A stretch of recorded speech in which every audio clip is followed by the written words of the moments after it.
Deuteronômio capítulo 8, versículo 2 ao 3, e depois vai ser do 15 ao 16. A gente vai estar intercalando os versículos.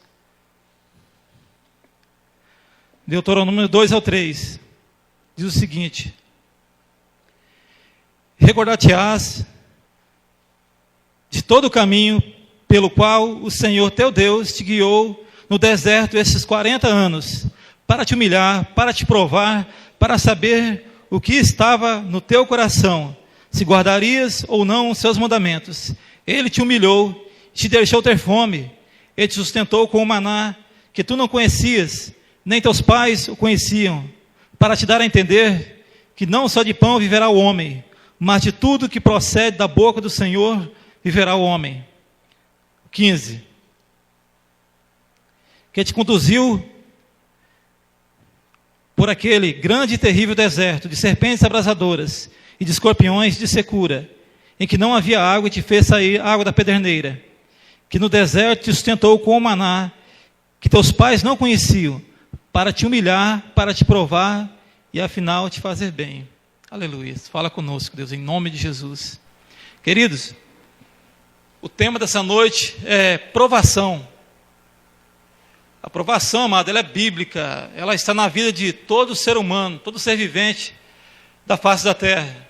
É inevitável, de uma vida toda, você viver aqui nessa terra e não passar por nenhuma delas. Muito difícil, seja você cristão ou não, seja você em qualquer ambiente, qualquer escala da sociedade que você estiver, vai ser impossível você não passar por algumas delas, seja emocional, seja familiar, seja financeira, seja talvez a saúde, você vai passar por algumas delas. E a Bíblia fala muito bem sobre isso. No capítulo 1 de Tiago, no versículo 2, ele fala: irmãos, tende por grande alegria o passardes por várias provações, porque uma vez confirmada a vossa perseverança, você vai ser moldado na fé, você vai crescer na fé e vai se aperfeiçoar. Tiago nos fala isso. O apóstolo Pedro, ele fala no 1 Pedro capítulo 5, versículo 9, ele fala: permaneceis firmes, sabendo que as mesmas provações acontecem com todos os vossos irmãos em todo o mundo. Então, todo lugar está acontecendo provação, e o Senhor, e o apóstolo Paulo fala em Filipenses, está um versículo que o Magávio leu ontem no culto dos jovens, que o Senhor, Filipenses capítulo 1, 27, ele nos foi concedido não somente a graça de crer em Jesus Cristo, mas também a graça de padecerdes pelo nome dEle. Então, ou seja, você vai passar inevitavelmente pelas provações da vida. É muito difícil, eu sei, mas vai passar.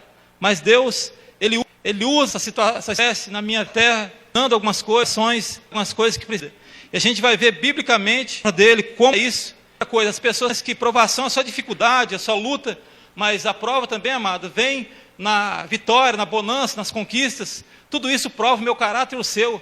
Quando eu conquisto alguma coisa, quando eu sou bem sucedido, quando eu consigo alcançar um patamar que é admirável pelos homens, então tudo isso prova o meu caráter, a minha vida diante de Deus. E Deus usa tanto as dificuldades, como o sucesso, como a conquista, como a alegria, para provar como eu estou procedendo nessa terra, qual é o meu procedimento diante da sociedade, sendo eu um servo de Deus. Então é isso que Deus faz. Ele usa essas situações, mas a gente vai vendo nesses versículos aqui que a gente acabou de ler, na história do povo de Israel.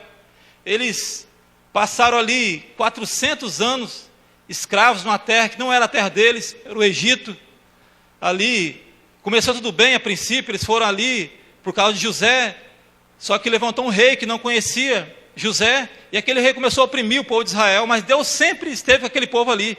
Eles multiplicaram, e foi um povinho de 70 pessoas, uma família de 70 pessoas ali.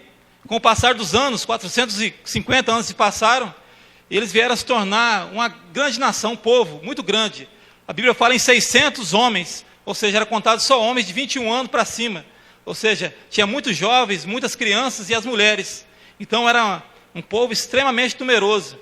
mas eles viviam ali, não era a terra deles. Havia uma promessa que eles tinham feito aos pais deles, Abraão, Isaac, Jacó, que eles iam herdar uma possessão, uma terra maravilhosa, uma terra onde eles ia ser deles, onde Deus ia multiplicar extraordinariamente a vida deles, onde eles iam ser conhecidos, onde através dessa promessa, através desse povo, Deus ia abençoar a terra toda. Mas até então já tinha se passado 450 anos, e o que estava acontecendo não tinha nada a ver com essas promessas. O que estava acontecendo era que eles estavam escravizados ali, sendo humilhados, subjugados por uma nação que não temia o Senhor, por uma nação idólatra. Eles viviam ali naquela situação, vendo o sucesso dos seus opressores, vendo a prosperidade dos opressores, das pessoas que subjugavam eles, e aquela situação, e começaram a clamar ao Senhor, e começaram a entrar em desespero, e clamar ao Senhor ali. E o Senhor, no capítulo 3 do livro de Êxodo, levanta um libertador chamado Moisés. E esse Moisés, ele foi levado ali, foi proibido do povo de Israel procriar, se multiplicar, para matar as crianças, ainda quando a parteira fosse fazer o trabalho de parto ali nas hebreias, era para matar as crianças, para que os hebreus não se multiplicassem, porque eles estavam sendo maltratados, mas quanto mais maltratados eles eram, parece que procriavam mais, parece que multiplicavam mais. Estava desenfreado. Deus tinha abençoado muito, tinha feito os homens muito viril, as mulheres extremamente abençoadas ali para parir os seus filhos, e começou a multiplicar essa nação, e teve essa ordem de Faraó, mas as hebreias tiveram compaixão ali deles, tiveram dó, e começou a preservar a vida de alguns ali, e Moisés foi preservado, e colocaram ele num cestinho, no rio Nilo, e a filha de Faraó viu ele nas águas e tomou para si. E foi criado ali, com toda a regalia do povo egípcio, de Faraó, foi criado na corte ali, foi educado no sistema ali do egípcio, na ciência, na sabedoria, em todos os recursos mais avançados que tinha na época. Moisés foi educado ali, mas foi vendo ali a opressão do seu povo. Foi vendo a opressão do seu povo, e um dia, vendo uma pessoa oprimida, ele dá um soco num soldado ali, e mata esse homem, e enterra, e uma pessoa viu, e depois entrega ele para Faraó, e fala que ele tinha matado esse homem. Com medo da perseguição, ele foi para o deserto, e passou-se ali 40 anos naquele deserto, se desintoxicando, tirando tudo de errado que ele aprendeu ali no Egito, com o jeito que ele cultuava os deuses ali, a forma que ele dirigia o culto aos deuses estranhos ali, e ficou ali nesse deserto 40 anos ali, apacentando ovelhas. Um homem que era herdeiro da maior nação, da nação mais poderosa da época, passou ali a ser um pastor de ovelhas. E nesse inteirinho, Deus fala com ele de uma sarça, e fala que ele ia levantar ele como libertador do Egito. Então Deus levanta esse libertador. Esse homem vem para libertar o Egito, e Deus usa Moisés para libertar o Egito ali, para libertar o povo do Egito. E Deus começa a fazer maravilhas, começa a operar milagres, operando coisas extraordinárias para libertar o povo dele, atendeu a oração do povo, mandou 10 pragas sobre Faraó. E por causa da opressão tão grande, da perseguição que Deus colocou sobre a vida desse Faraó, Faraó decide então, pela força, deixar o povo ir. Então Deus liberta o povo dele de Israel, tira o povo do Egito. O Egito já não era mais parte da vida do povo de Israel até então ali. E Deus faz uma coisa extraordinária, ele abre o Mar Vermelho, foram 10 pragas, mas se a gente fosse ler cada uma delas aqui, ia ficar a noite toda falando delas, e abre aquele Mar Vermelho, e eles cruzam aquele mar, e então, a partir do outro lado ali, iniciava uma nova vida, uma nova etapa de Israel. Israel não era mais escravo, Israel não pertencia mais ao Egito, Israel não estava mais sob o jugo de Faraó, Israel agora é um povo livre. E teve a comemoração ali no capítulo 14, depois de eles cruzar o Mar Vermelho, e foi extraordinário a coisa ali, porque eles passaram muitos anos sendo oprimidos, mas até então chegou o momento de Deus trabalhar com aquela nação. Por quê? Porque até então eles estavam sob o governo de outra pessoa, sob uma constituição diferente, e agora Deus, como eles entraram como um povinho de 70 pessoas, agora saiu como uma nação. Uma nação precisa ter uma constituição, precisa ter leis, precisa ter ordem, e começou a colocar, Moisés escreve o livro de Levítico, e começa a colocar leis para que eles pudessem caminhar em ordem, para que o povo não crescesse desordenadamente, porque afinal de contas eles não eram mais qualquer pessoa, eles eram agora servos do Deus Altíssimo, e como servos de Deus eles teriam que ser uma nação diferenciada de todas as nações. Se a constituição do Egito era muito organizada, padronizada, quase perfeita, a instituição de Deus, a constituição de Deus teria que ser totalmente perfeita. E eles teriam que passar pelo crivo de Deus agora. Mas aí que começa a prova deles. E na primeira situação ali, amados, eles começam, logo depois do capítulo 14, a primeira dificuldade, depois daquela alegria toda, euforia, eles se deparam com a falta de água. Encontraram um ribeiro ali, a água era amarga, e começaram a murmurar. E Deus ficou analisando aquela situação. Deus começou a analisar aquela situação e começaram a murmurar. Deus fez com que a água adoçasse ali. Logo mais na frente, eles começaram a reclamar que Deus havia, no capítulo 15, que Deus havia tirado eles. Para que Deus fez aquilo? Tirar eles do Egito, ali para morrer de fome naquele deserto, para sofrer aquelas dificuldades. Eles já não estavam mais aquela euforia toda de quem foi libertado, de quem foi tirado da prisão, de quem saiu da angústia. Agora estavam reclamando com Deus: ó Deus, o Senhor vai deixar a gente passar fome, morrer de fome? E Deus mais uma vez envia o maná para aquele povo ali. E aquele povo começa a receber esse maná, diz que eram sementes que parecia coentro e tinha sabor de mel. Era uma coisa boa, e todo dia eles ficaram maravilhados. O nome de maná significa: o que é isso? Ficaram maravilhados com aquela bênção de Deus novamente. E passados os dias, eles comendo aquele maná e começaram a enjoar do maná que Deus tinha colocado para eles ali. Começaram a chamar aquilo que eles ficaram tão admirados, tão satisfeitos na hora ali de matar a fome. Agora eles falam: já estamos enjoados de comer esse vil pão, esse vil maná que Deus tem colocado para nós. Que eles queriam comer carne. Eles sentiram, a princípio, o Senhor tirou a gente do Egito, que lá tinha pepino, tinha cebola. Eles ficaram com saudade do Egito. E depois tiraram a gente dali para morrer de fome aqui. Lá na terra do Egito a gente se esbaldava com as panelas de carne. À vontade, a gente tinha abundância naquela terra. E às vezes isso parece muito com a gente, querido. A gente estava às vezes numa vida de pecado no mundo, sem Deus, um desespero, uma angústia, sem saber para onde ir, sem expectativa nenhuma do que iria acontecer com o seu futuro, com o meu futuro, do que a vida reservava para nós lá na frente. E num desespero, a gente começa, através de alguma pessoa, talvez falou de mim, para mim ou para você do Evangelho, e você se agarra naquela esperança e começa a clamar a Deus.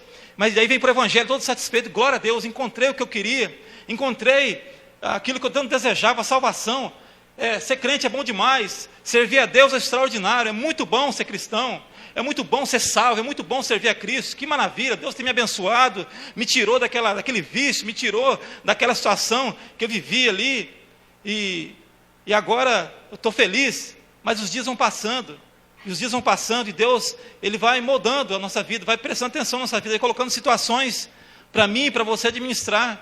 E de repente, na hora da dificuldade, a gente começa a fazer talvez igual o povo do Egito, começa a reclamar: que saudade dos pepinos que a gente comia lá no mundo, lá no Egito, saudade da cebola, da carne, a panela cheia de carne, da abundância. Ou seja, muitos: rapaz, eu estou no Evangelho já há uns 5 anos, há 3 anos, há 10 anos, e olha, nem lá no mundo eu passava essa infelicidade que eu estou passando, tanta luta.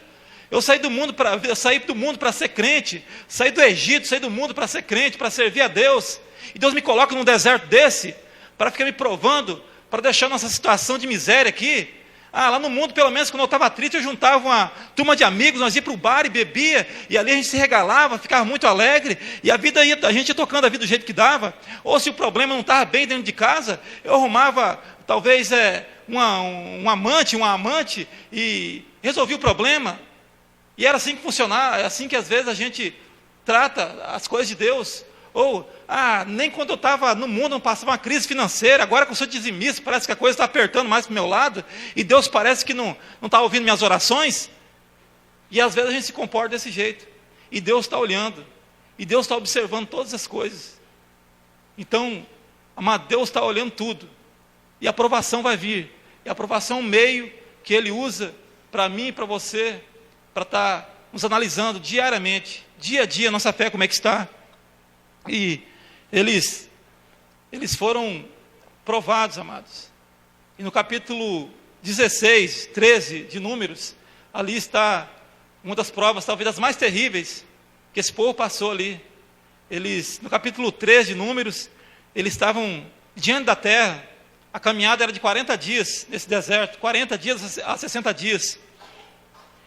E eles estão às margens da terra prometida, estava alguma distância da terra ali. Deus e Moisés levanta 12 pessoas, um representante de cada tribo. Israel era 12 tribos, um representante de cada tribo, para ir pesquisar, para ir sondar a terra prometida. Olha, vê lá como é que é a terra, e traz um relatório, para ver se a terra é boa mesmo, se é realmente como Deus tem nos prometido, se lá mana mesmo leite e mel, se lá a terra é fértil. Eles foram, esses 12 homens, e trouxeram um relatório.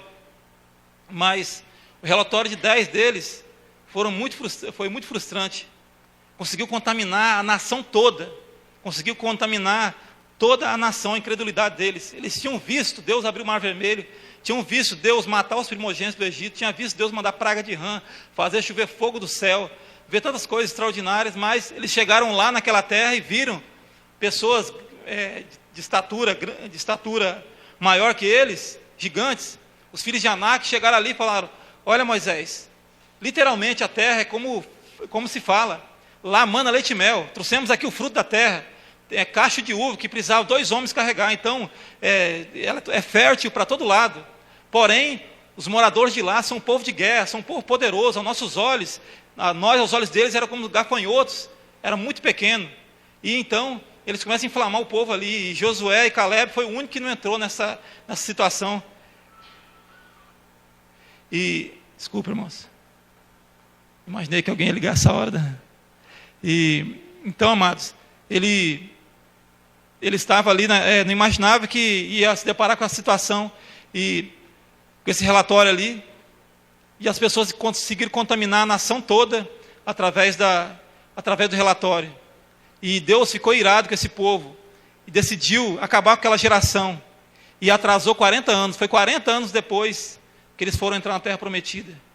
Então, querido, Deus, Ele está provando eu e você diariamente, todos os dias, e Deus tem promessas extraordinárias a meu respeito, ao respeito, muitas promessas de bênção, promessas extraordinárias para o povo dele, para as pessoas que servem ele, para você que é crente, é para você mesmo, não é para quem está lá na rua, não é para quem está no bar se embriagando essa hora, é para você mesmo. Deus tem coisa extraordinária para mim e para você, mas Ele está observando o meu procedimento e o seu a todo instante, para ver como eu vou me comportar diante das adversidades, porque Ele vai olhar para mim e vai analisar tudo isso. E talvez eu possa fazer, numa atitude errada minha, eu possa fazer como esse povo fez, atrasar a bênção do Senhor sobre minha vida. Só tem uma pessoa que pode impedir a bênção do Senhor sobre a sua vida, você mesmo. Talvez eu, com a atitude minha errada, talvez uma hora de provação, talvez Deus estava às portas de abençoar a minha vida, a sua vida, talvez estava com a bênção para entregar. Vai ser amanhã, vai ser hoje a vitória, vai ser hoje a tua conquista, vai ser hoje que eu vou acabar com o teu pranto. Mas eu, no desespero, começo a blasfemar contra Deus, que nada, que eu estou fazendo na igreja? Eu vim aqui para perecer, para viver essa vida de humilhação, e Deus olha e se entristece, e você acaba adiando. Deus é misericordioso, talvez não mata você, não fulmina você, nem eu, mas Ele vai adiando, para analisar você novamente, para provar você mais uma vez. Então a nossa vida, amados, é dessa forma que as coisas acontecem. Deus usa esses artifícios, para estar nos provando diariamente. Então, esse povo entrou, amados, eles conquistaram, mas poderia ter conquistado muito antes, poderia ser aprovado muito antes, poderia não precisar passar por as agruras da vida, que o pastor gosta de falar, não precisava passar por tudo isso, poderia ter vencido sem essa dificuldade tremenda. Deus não quer humilhar ninguém de propósito, amado, Ele quer apenas sondar o nosso coração e ver se a gente está capacitado para receber aquilo que Ele quer colocar em nossas mãos. E a gente olhando, mesmo uma pessoa que está pronta, uma pessoa que é homem de Deus, Deus ainda assim Ele prova. A gente vê a vida de Davi. A Bíblia diz que antes dele lá falar com Jessé, quando ele tinha reprovado Saul, lá no capítulo 15, ele fala que já tinha reprovado Saul e tinha conseguido um homem que era segundo o seu coração, que cumpriria toda a sua vontade. Ou seja, Davi, muito antes de Jessé estar ali, Deus já estava de olho nele. Davi já tinha um coração temente a Deus. Ele estava ali naquele pasto, cuidando daquelas ovelhas, mas já tinha um coração inclinado para o Senhor. E Deus envia ele ali no capítulo 16, Samuel, para ungir ele, e unge ele a rei, e faz toda aquela história, que Deus escolhe ele sendo menor, o ruivinho da família, escolheu ele sendo menor, mais franzino, escolheu ele ali, e Samuel derramou aquele vaso de azeite sobre a cabeça dele, representando a unção de Deus, o poder de Deus sobre a vida dele, e foi ungido a rei. Então, você vai ser o próximo rei de Israel, você vai ser o rei de Israel. Ora, maravilha, tudo bem, né? Recebeu a unção de Deus, vai ser o rei de Israel. Mas não, amados, Davi não assumiu o reinado logo depois que Samuel ungiu ele ali, depois de ele receber a unção, a oração, depois que ele recebeu a presença do Espírito Santo. A partir dali começava uma nova etapa. Deus começava um tratamento diferenciado com Davi a partir dali. Davi teria que passar por situações que ele nunca imaginou passar na vida dele. Então começa o trabalho de Deus na vida desse homem. E no capítulo 16 de Samuel, 16, 18, a gente que vê ali que o rei Saul já estava longe de Deus, e um espírito maligno começou a perturbar esse homem. E eles tinham por tradição Israel, um homem de Deus que tocasse a harpa, acalmava o ânimo daquela pessoa. E Saul, que era rei, mandou perguntar para um dos seus servos, falou: alguém conhece um rapaz que saiba tocar, uma pessoa que saiba tocar a harpa para poder acalmar essa situação? Estou angustiado, esse espírito fica perturbando a minha vida. E um rapaz logo trouxe um relatório, falou: olha, eu conheço Davi, filho de Jessé. O rapaz, ele é sisudo em palavras, é de boa aparência, ele é guerreiro, homem valente, sisudo em palavras, e Deus é com ele, e o Senhor é com ele. O versículo 18 do capítulo 16 diz isso.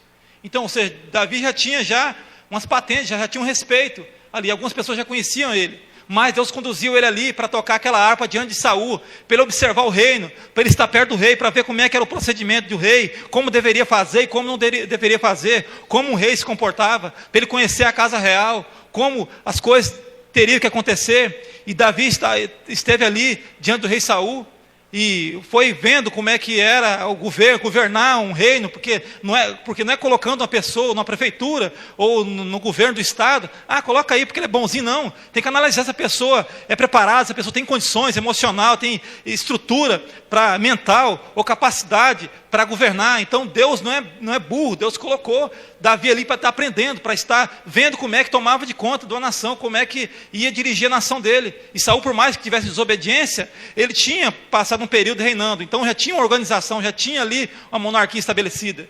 Então Deus colocou Davi lá para aprender, e Davi foi tendo sucesso.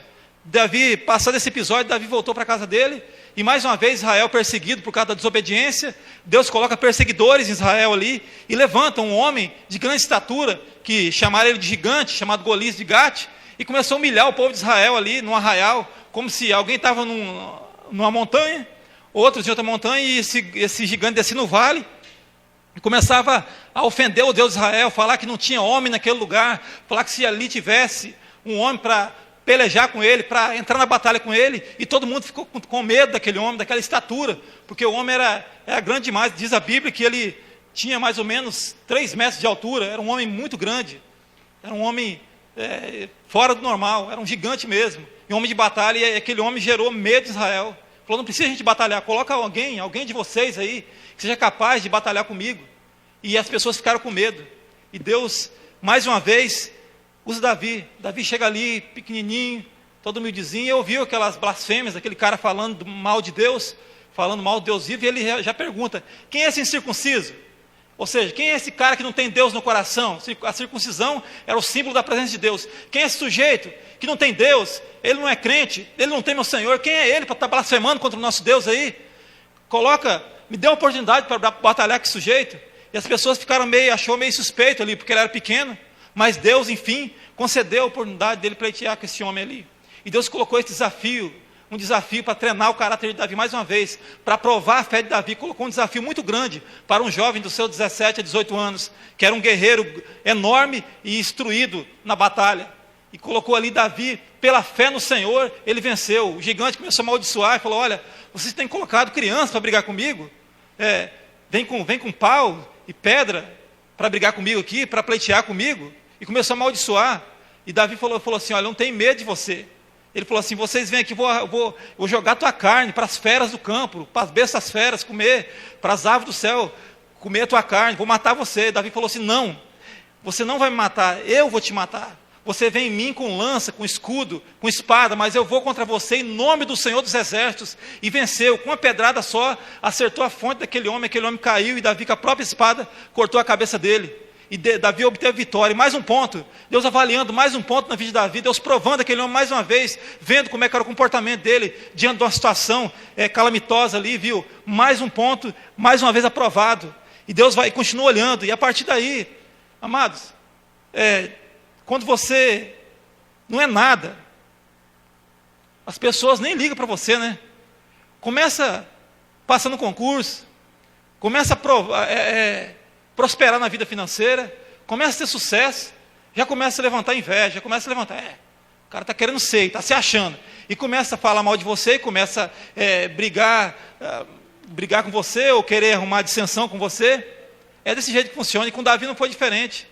Isso aí gerou ciúme no rei Saul. E não foi só isso, Davi começou, todo empreitado da guerra, ele começou a vencer, e Deus começou a agraciar esse rapaz, ele começou a ser abençoado na presença do Senhor, e daí Saul cresceu os olhos na vida dele.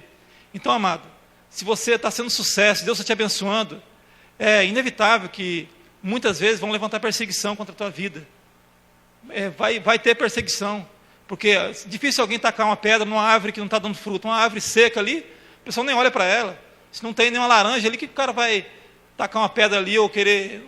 Não tem nada que atrai ali. Mas se você está frutificando, se você está conseguindo ter sucesso, com certeza as pessoas vão começar a se levantar contra você, porque vai gerar uma insatisfação nos derrotados, nos desanimados, naqueles incapazes, naqueles que não têm Deus, e vai ter inveja de você, é natural, mas você vai tocar a tua vida para frente. Você vai tocar a tua vida para frente e vai buscar ser aprovado pelo Senhor. Foi o que aconteceu com Davi ali. Saul começou a ter inveja dele, começou a perseguir ele. Começou a perseguir em perseguição de morte. E mais uma vez, Deus mostrando, tratando com o caráter de Davi, mais uma vez. Ali agora, aquele homem que estava ali fez só o bem, fez coisas boas. E agora, por quê? Eu só faço o bem, eu entrei na igreja para fazer o bem, ter ajudado as pessoas, ter evangelizado. E por que perseguição? Na vida de Davi também não foi diferente, ele fazendo as coisas boas. E pessoas começaram a perseguir ele ali. E Saul começou a perseguir ele para matar. Perseguição de morte. Então, é complicado, amados. E nessa perseguição, se não bastasse ainda, Deus provando ele o tempo todo ali, ele chega no capítulo 22, diante de uma situação ali, já estava perseguido, a situação estava difícil, e Deus resolveu dar um refrigério para ele, né? Levou ele para um lugar cheio de pessoas ricas, pessoas motivadas, pessoas ali bem estruturadas emocionalmente, e colocou Davi nessa caverna, nesse ambiente gostoso ali. Nada disso. A Bíblia fala que Davi foi para a caverna de Adulão. Esse lugar ali diz que todas as pessoas endividadas da nação de Israel, todas as pessoas angustiadas de espírito, pessoas em depressão, pessoas amarguradas se escondiam ali, cheias de mendigos, pessoas na marginalidade, pessoas à margem da sociedade ali. E Davi foi se esconder ali, com medo de morrer. Mas Deus mais uma vez começa a dar força para esse homem, e esse homem começa ali a influenciar essas pessoas. Começa a influenciar essas pessoas a buscar o Senhor. E esse povo que era angustiado, que eram homens totalmente desorientados, sem expectativa de vida, começa a ver em Davi um espelho, começa a ver ali uma motivação para viver, começa a ver ali uma expectativa de vida. Então, amado, se Deus está te colocando numa situação, muitas vezes, na nossa vida é igual a Davi, muitas vezes Deus coloca você numa situação difícil de suportar, uma situação difícil de administrar, para que outras pessoas que estão pior que você, que estão numa situação mais calamitosa do que a sua, para olhar o seu procedimento, e você sem influência, Deus coloca você num vale de destruição, coloca você numa caverna cheia de pessoas angustiadas, para que você lá naquele meio possa tirar pessoas, possa dar um ânimo novo, possa dar uma motivação de vida, uma expectativa. Então Deus quer usar você, Deus quer usar todas as pessoas que estão nessa igreja. Então não se ache desmerecido, não se ache pequeno, não se ache que você não é nada por causa da aprovação que está acontecendo sobre a sua vida. Espera e crê que Deus quer agir através disso, usar você no meio dessa dificuldade, para que pessoas olhem seu procedimento e vejam em você, falem, olha, se ela conseguiu, eu vou conseguir. Se esse sujeito conseguiu vencer essa provação, se ele está caminhando com toda essa dificuldade, com essa perseguição, com essa luta, e está vencendo, não está baixando a cabeça, eu também vou levantar minha cabeça e vou caminhar junto com essa pessoa, e você vai ver que através da sua vida, muitas pessoas vão ser salvas, muitas pessoas vão se animar. Então, aproveita, amado, aproveita que talvez nessa perseguição, na sua luta, Deus quer te usar. Glória a Deus por isso, amado. Deus está te provando nessa situação também. Então, a aprovação serve para isso na sua vida. Aleluia, louvado seja Deus. E Davi, amados, ele foi um homem extraordinário em todo esse aspecto, queridos. Ele conseguiu levantar esse exército ali e... extraordinário, amados. Davi, o coração desse homem, Deus provando, depois de ele obter sucesso ali, Deus já estava começando a levantar esse homem com mais sucesso, já tinha levantado um exército, e agora o inimigo dele perseguindo, e continuando perseguindo, a perseguição não parava, e um dia, ele está numa caverna escondida, não sei se é a mesma caverna, e esse inimigo dele entrou ali, a Bíblia fala, ali no capítulo 24, que ele foi... aliviar o ventre, ou seja, ele deu uma diarreia nele, sei lá o que aconteceu, e ele teve que ir ali naquela caverna, e aquela caverna que ele foi lá aliviar o ventre, foi justa a caverna que Davi e seus homens estavam ali escondidos, e que posição, que situação constrangedora para um rei, né?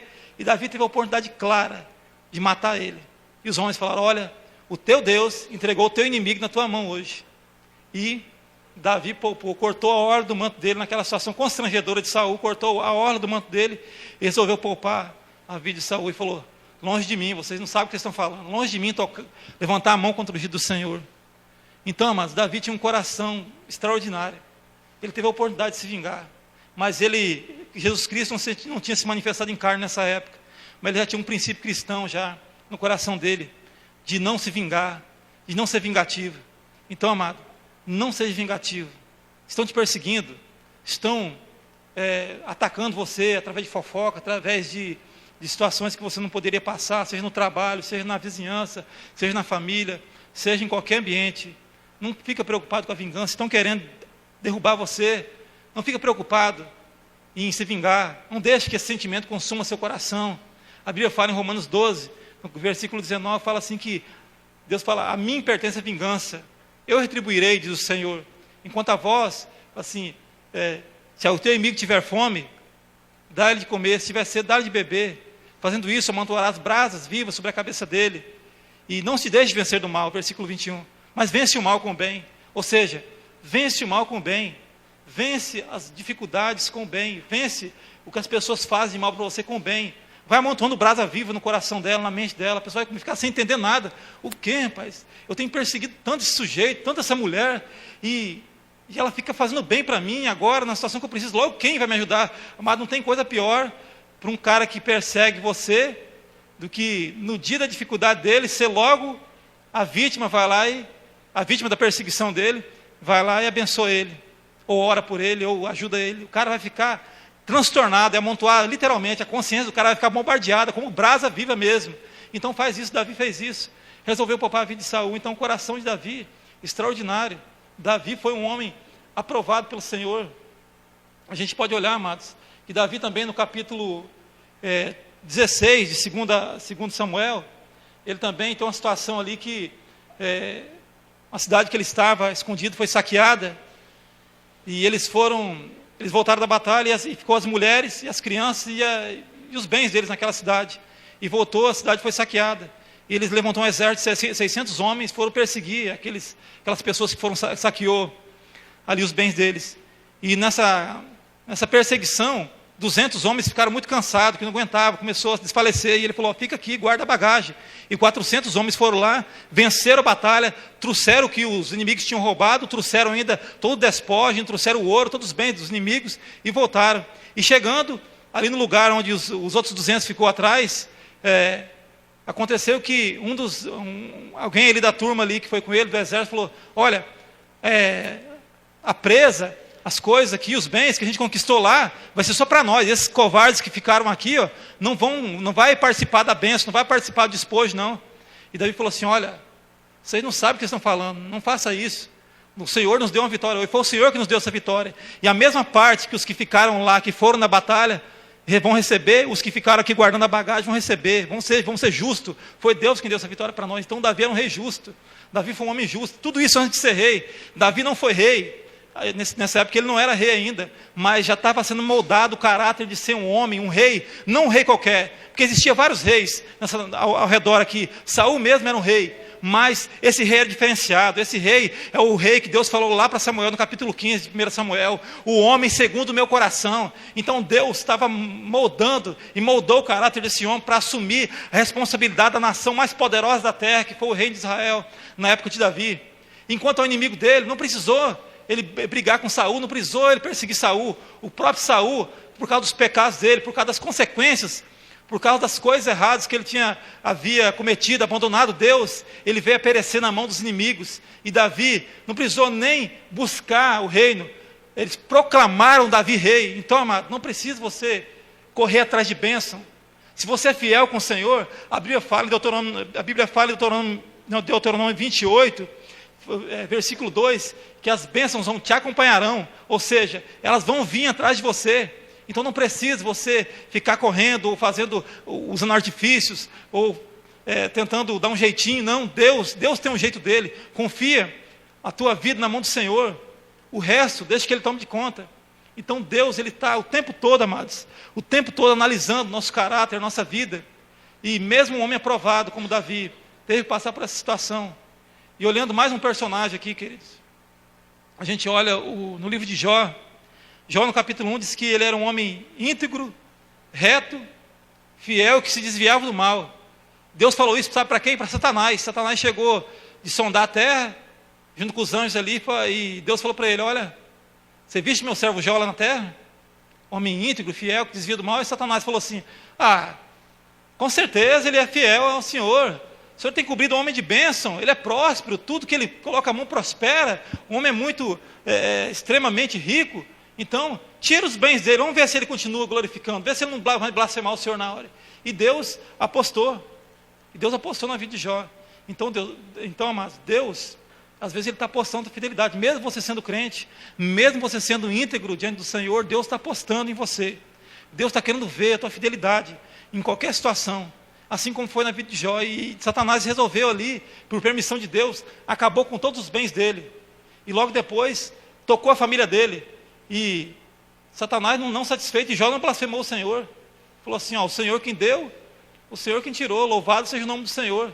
Mas se não bastasse, ainda, Satanás resolve falar para Deus: olha, um pela outra, o homem faz qualquer coisa pela sua própria vida, ou seja, bens, ele tem condição de recuperar, mas eu quero ver tocar na vida, no corpo dele.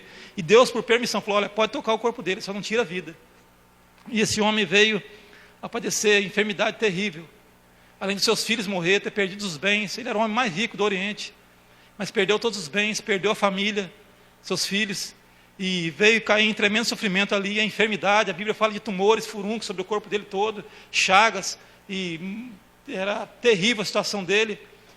Mas Deus deixou uma coisa, deixou ali uma esposa para estar atazanando a vida dele. Falou: olha, amaldiçoa esse Deus e morre, Jó.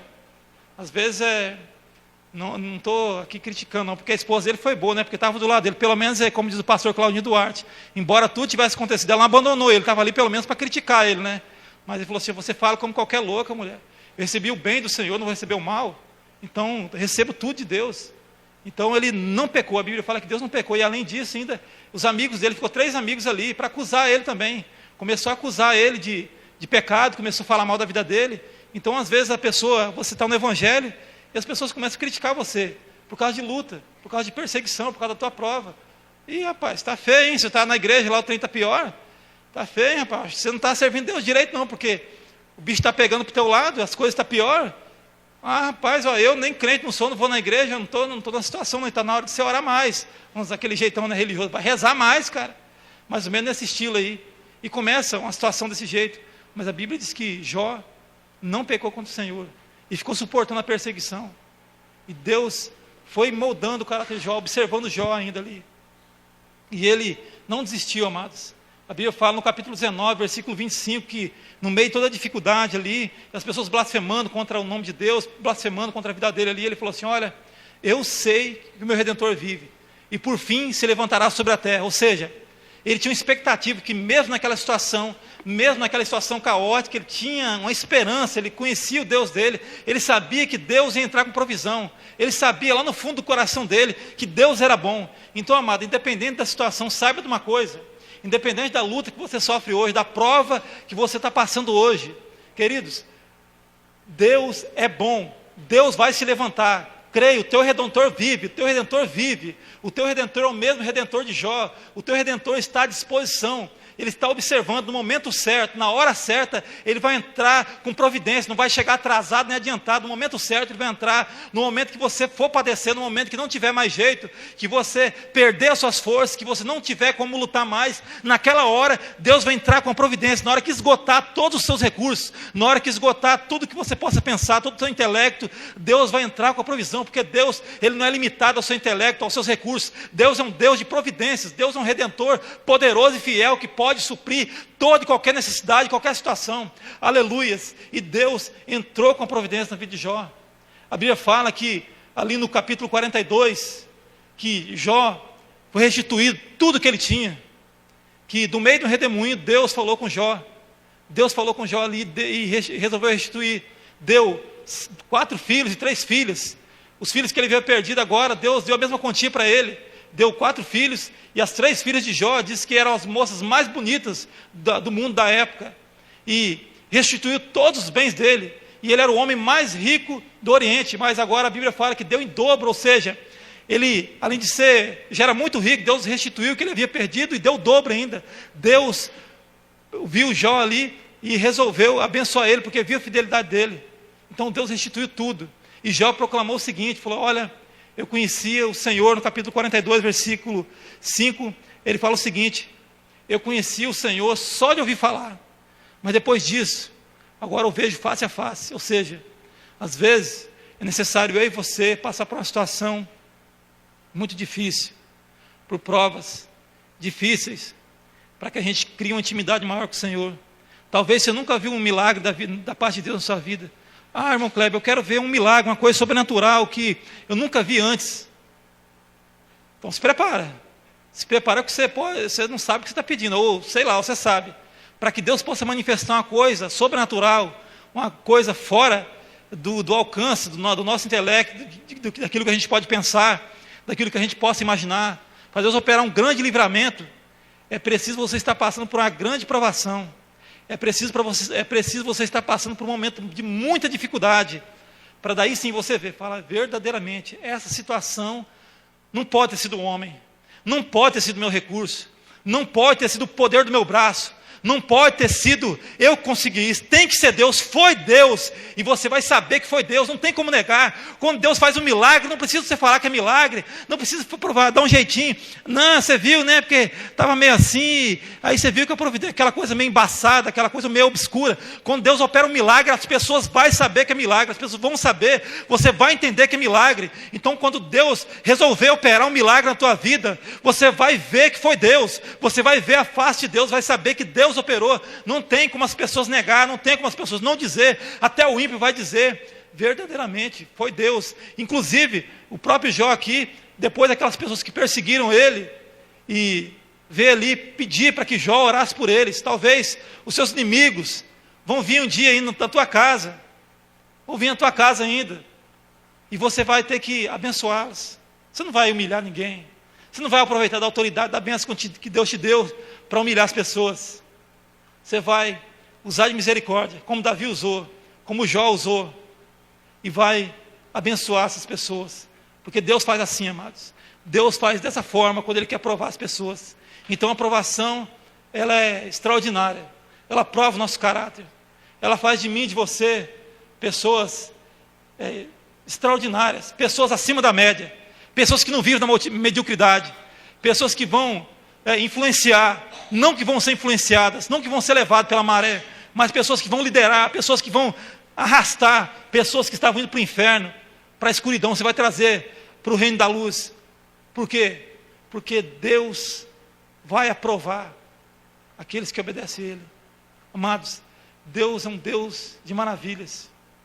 A gente, falando em provação, Eu estava vendo esses dias, eu falei até no culto de sábado aqui, sobre um conhecido da gente, um amigo meu lá de Guarapari. O filho dele está com câncer, né? Mas agora descobriu que a situação está pior. Esse rapaz, um rapaz muito boa aparência, mais ou menos 1,80 m de altura, bonitão o cara.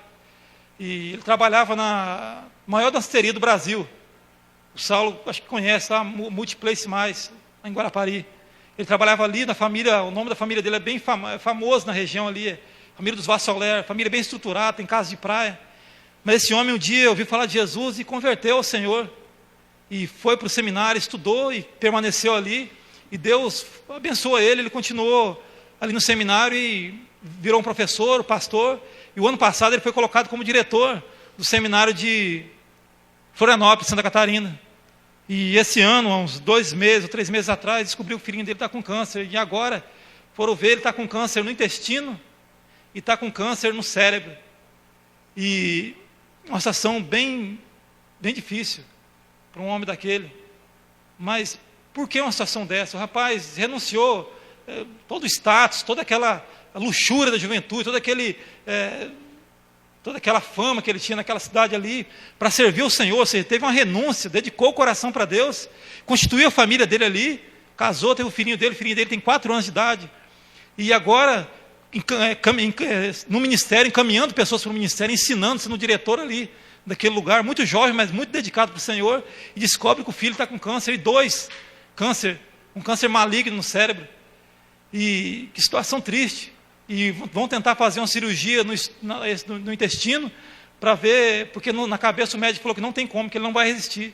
Ou seja, só um milagre para poder salvar esse menino, a vida desse menino. Ou seja, pela medicina o menininho está desenganado. Mas é admirável a fé desse homem, essa provação que ele está passando. Ele tem postado e falado que ele só quer que o filho dele seja curado, por um motivo só para que o nome de Deus seja glorificado. Se não for por isso, falou que não precisa, se Deus quiser, for o caso levar, mas que se for para ele ser curado, para que o nome do Senhor seja glorificado. Então, queridos, as provações vão vir. Eu não sei o que Deus vai fazer, se Deus vai curar o Estevão, vai curar esse menino, ou vai levar o Estevão. Fala, mas irmão Kleber, Deus é tão duro assim, um menininho inocente, amados. Deus não tem problema em levar justo, Deus tem problema em levar pecador, porque pecador, infelizmente, se morrer longe de Deus, está longe de Deus, vai ficar longe. Mas o menino igual esse, vai direto para os pés do Senhor, e resta esse rapaz continuar, o pai dele continuar obedecendo, para ir ver ele, uma hora ou outra vai se encontrar diante do Senhor. Mas a situação complicada. Certo é que, eu não sei o que Deus vai fazer depois disso aí, mas certo é que ele está com o coração, está sendo provado, e até agora, pelo que a gente está vendo, está sendo aprovado pelo Senhor. Não importa, mas você passa pela prova, não importa as pessoas falarem da tua luta, não importa zombar de você, não importa a prova que você está passando, o interessante é ser aprovado no final, é Deus aprovar você, assinar embaixo, falar, ele tem meu carimbo, ele tem um passaporte garantido, é uma pessoa de confiança. Então Deus só vai provar alguém, só vai colocar uma grande prova, em quem Ele quer colocar uma grande bênção, em quem Ele quer fazer coisas extraordinárias. Então quem quer coisas grandes de Deus, quem quer coisas extraordinárias na vida, quem quer ver coisas da parte de Deus, milagres, tem que estar preparado para passar por grandes provas. Mas passar, mas você vai passar, não vai ficar na prova, vai passar. E eu pedi para a igreja, que está se colocando em pé, pedi para o Ministério do Louvor, solar um hino, a gente vai estar orando. Amados, então, com que finalidade Deus nos permite passar por provas? Segundo o texto que a gente leu, diz o seguinte: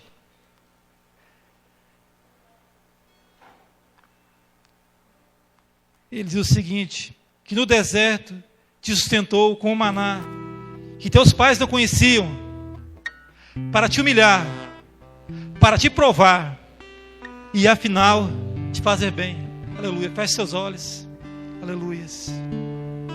Amados, Deus, Ele quer te provar. Ele vai te provar, pode ter certeza disso. Às vezes você vai passar por humilhação, mas é para te humilhar, para te provar, para saber se você vai guardar o mandamento do Senhor, para te humilhar, para te provar, como diz o versículo 16, para que no final te fazer bem. É para o teu bem, a aprovação é para o teu bem, amado. Deus, Ele prova teu caráter para fazer bem para você, para que você, no futuro, lá na frente, venha ver todos os milagres de Deus na sua vida, para que a sua vida seja regrada de muitas emoções, para que a tua vida tenha uma história extraordinária para contar, para que a tua vida não passe em branco, com uma vida sem graça, com uma vida de uma pessoa que nasceu, viveu de qualquer jeito e morreu. Não, a tua vida vai poder ser contada um livro, para pessoas se espelhar na sua vida, para que pessoas possam olhar seu exemplo de vida nessa terra, numa terra que pessoas desesperadas, onde tem muito pouco exemplo, muito pouco exemplos positivos, mas para que as pessoas possam ver em você um refúgio, possam ver em você e na tua fé, se espelhar em você e ver em você uma guarita, um refúgio, ver na tua fé uma esperança para elas. Deus quer fazer na tua vida, querido, coisa extraordinária. Se prepara, querido. Se prepara. Se você está passando por uma aprovação, Deus vai te dar uma vitória, querido. Você vai passar. Confia. Está doendo, está difícil, está complicado, mas Deus quer te abençoar no final disso. Deus está provando teu caráter. Deus está forjando a tua vida no fogo. Está moldando como um ouro, como uma joia valiosa. Moldando, dando forma, criando forma na sua vida, criando forma nos teus pensamentos, criando forma em você, para que você venha se tornar uma pessoa melhor a cada dia, para que você venha se parecer mais com Deus, para que Deus possa olhar para você e falar: olha só como Ele é parecido com o Pai, como Ele é parecido com o Pai, para que você seja parecido com Cristo, para que Cristo seja formado em você, para que você desenvolva a tua salvação, como em Filipenses fala, e no capítulo 2 está dizendo ali no versículo 9, fala que Deus vai formar o teu caráter, para que você desenvolva a tua salvação. Então creia, amado, não se desespere, não se desespere, não ache que a aprovação é ruim, pode ser ruim no momento, mas futuro, você vai ver o fruto, você vai colher os frutos da vitória. A Bíblia diz do Salmo 126, que aqueles que com lágrimas semeiam, com júbilo ceifarão. Aqueles que saem andando e chorando enquanto semeiam, voltarão com júbilo, trazendo os seus feixes. Creia nisso, querido, glorifique o nome do Senhor, busque a face do teu Deus nessa noite, entre no concerto com Deus nessa noite, conserta a tua vida, busca Deus, resolve no teu coração, buscar o Senhor, porque Deus está a fim de te abençoar. Deus está de olho em você, Deus está observando os seus passos, Deus está olhando quando você levanta, quando você vai dormir, as suas orações não têm sido em vão. Aleluia, louvado seja o nome do Senhor. Glória a Deus, continue, amados, orando durante o louvor. Aleluia.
Aplauda o nome do Senhor, amado. Aplauda o nome do nosso Deus.